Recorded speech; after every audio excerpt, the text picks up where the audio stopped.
नमस्कार, मैं मनीष स्वागत करता हूं आपको अपने इस यूट्यूब चैनल पे। दोस्तों, आपके सामने स्टैटिक जीके के कुछ महत्वपूर्ण प्रश्न हैं जो कि आपके एनटीपीसी, आरआरबी एनटीपीसी हो या लेखपाल हो या एसएससी हो, इसमें जो डिफरेंट क्यूज आप कर सकते हैं इससे संबंधित यहाँ पे जीके मैंने लाया है। इसमें आपको स्टैटिक जीके में ज्योग्राफी, साइंस, जितने भी तरह के क्वेश्चन बनते हैं उसको अपन यहाँ पे डिस्कस करते हैं। पहला क्वेश्चन की ओर बढ़े तो तत्व बोधिनी समाज और आदि ब्रह्म समाज की स्थापना किसने की थी। देखिए, दोनों जो संस्था है, दोनों जो इंस्टीट्यूट है, उसकी स्थापना किसने की थी? देवेंद्र नाथ टैगोर। अब कंफ्यूजन इस जगह पे ये आ जाती है कि एक होते हैं देवेंद्र नाथ टैगोर और एक होते हैं रविंद्रनाथ टैगोर, एक होते हैं राजा राम मोहन राय, दयानंद सरस्वती। इस तरह के बहुत सारे आध्यात्मिक जो नेम हैं जिसकी वजह से हमें ये नहीं पता चलता है कि कौन किसका स्थापना किए थे। ठीक है, लेकिन अगर हम इसको रिलेट करें कि तत्व को किसने बनाया है? भगवान ने बनाया है। ठीक है, तत्व को किसने, एलिमेंट को किसने बनाया? भगवान ने। हालांकि अब तो मैन मेड भी एलिमेंट बन रहे हैं, लेकिन उसका कोई ज़्यादा इम्पोर्टेंस है नहीं। तो तत्व को देव ने बनाया, तो इससे हम याद करेंगे कि तत्व बोधिनी समाज की जो स्थापना हुई थी उसको किसने की थी? देवेंद्र नाथ ने। और आदि ब्रह्म, आदि आदि मतलब कि बहुत अनंत, आदि मतलब कि बहुत पुराना। तो बहुत पुराना यानी कि जो हमारा पृथ्वी है वो बहुत पुराना है। तो बहुत पुराने समय में आप जानते हैं कि पृथ्वी पे देवगण निवास करते थे। ठीक है, जैसे आपके राम भगवान हुए, कृष्ण भगवान हुए, बहुत पुराने समय में रहते थे पृथ्वी पे। ठीक है, तो उससे याद करेंगे कि आदि ब्रह्म समाज की स्थापना भी देवेंद्र ने की थी। तो आशा करते हैं इस दो ट्रिक से आपको ये वाला जो दोनों इंस्टीट्यूट है उसकी स्थापना आपको समझ में आ गया होगा। अगला क्वेश्चन की ओर बढ़ते हैं। रस्ट रोग किससे संबंधित है? देखिए, अगर हम बात करें रस्ट रोग किससे संबंधित है, तो रस्ट एक प्रकार का बीमारी है जो कि आपके गेहूं यानी कि व्हीट में होती है। अगर हम इसको देखने की कोशिश करें कि रस्ट रोग में ये जो गेहूं का पौधा होता है वो कैसा दिखता है, तो देखिएगा, ये अगर आप गांव वगैरह में रहे होंगे तो आपने गेहूं का जो पौधा है उसको देखा होगा। तो कहीं कहीं पौधे में इस तरह के जो उसकी पत्ती होती है उसमें देखिएगा कि लाल लाल मतलब कि जंग लगा हुआ जैसा दिखेगा, कि जैसा लग रहा है यहाँ पे जंग लग गया है। तो इस तरह के जो इसमें होती है रस्ट, इसी को कहते हैं रस्ट रोग। अब इसको रस्ट रोग इसी तरह से हम याद कर सकते हैं कि रस्टिंग क्या होता है? रस्टिंग मतलब जंग लगना। तो यहाँ पे भी तो रस्ट हो रहा है यानी कि जंग लग रहा है। ठीक है, इसके पत्ती में। तो ये किस में हो रहा है? ये आपके गेहूं के पौधे में हो रहा है। ठीक है, और ये कारक क्या है? इसका कारक क्या है? रस्ट रोग लगने का कारक फंगस है। ठीक है, फंगस है यानी कि कवक है।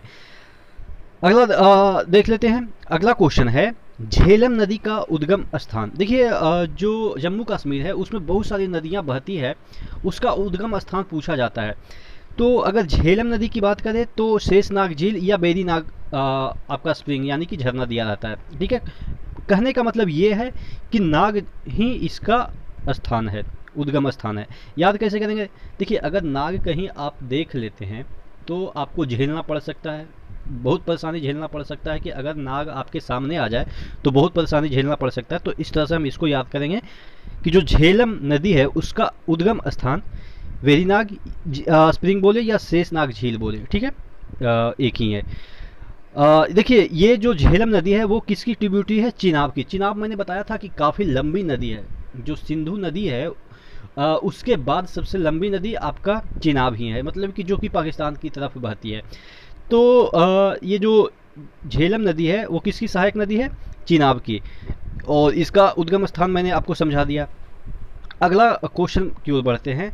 रावी नदी और ब्यास नदी, रावी और ब्यास नदी दोनों का उद्गम स्थान कौन सा है? रोहतांग दर्रा। रोहतांग दर्रा के थ्रू ही रावी और ब्यास बहते हैं। देखिए, रवि और ब्यास दोनों भाई हैं, इस तरह से याद रखेंगे। रवि और ब्यास दोनों भाई हैं, तो रोज एक दूसरे को तंग करते हैं। भाई भाई आपस में तंग करते हैं ना एक दूसरे को, तो उस तरह से याद रखें कि रवि और ब्यास दोनों भाई हैं, दोनों एक दूसरे को तंग करते हैं। तो इससे हम याद करेंगे कि जो रावी नदी है और ब्यास नदी है वो रोहतांग दर्रा से निकलती है। और ये भी किसकी सहायक नदी है? चिनाब की। देखिए, नाव कहाँ ले जाते हैं? जो लंबी नदी होती है उसी में हम नाव उतारते हैं। तो ये लंबी नदी है, इस वजह से इसकी ट्रिब्यूटरी आपके रावी नदी भी है, ब्यास नदी भी है, झेलम नदी भी है। ठीक है, अच्छा, अब चिनाब के बारे में ही पता कर लेते हैं कि चिनाब कहाँ से निकलती है। तो ये चिनाब को मैंने बताया कि ये बड़ी नदी है, तो यानी कि बारालाचा दर्रा से, ठीक है, बारा यानी कि बड़ा है, ठीक है, चिनाब ओबियस से बड़ा है, तभी तो इसमें आके सभी नदियाँ मिल रही है। तो इसका जो उद्गम स्थान है वो बारालाचा दर्रा है। सतलज नदी का उद्गम स्थान देखिए, सतलज यानी कि इसको लाज लग रहा है, लाज मतलब कि शर्म, यानी कि हया की हम बात करें, लाज शर्म हया आपको पता है। तो देखिए, जिसके जिसको मान हम करते हैं यानी कि मानते हैं, उसके सामने जाने से लाज करते हैं, ठीक है, संकोच करते हैं। तो मानसरोवर झील, ठीक है, मानसरोवर झील या बोले कैलाश मुख, एक ही जगह है दोनों।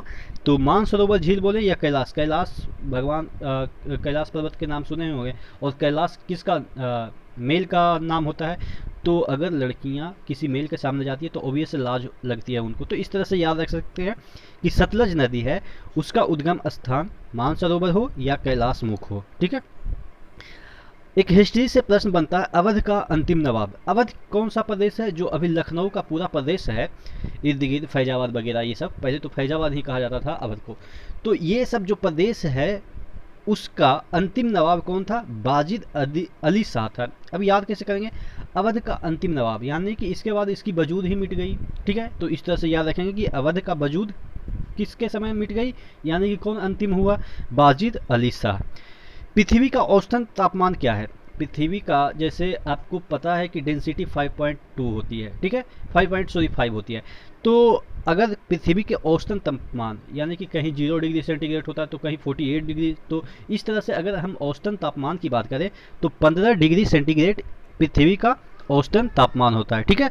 तो आशा करते हैं जितने भी क्वेश्चन आज मैंने आपको कराए वो आपको याद हो गए होंगे।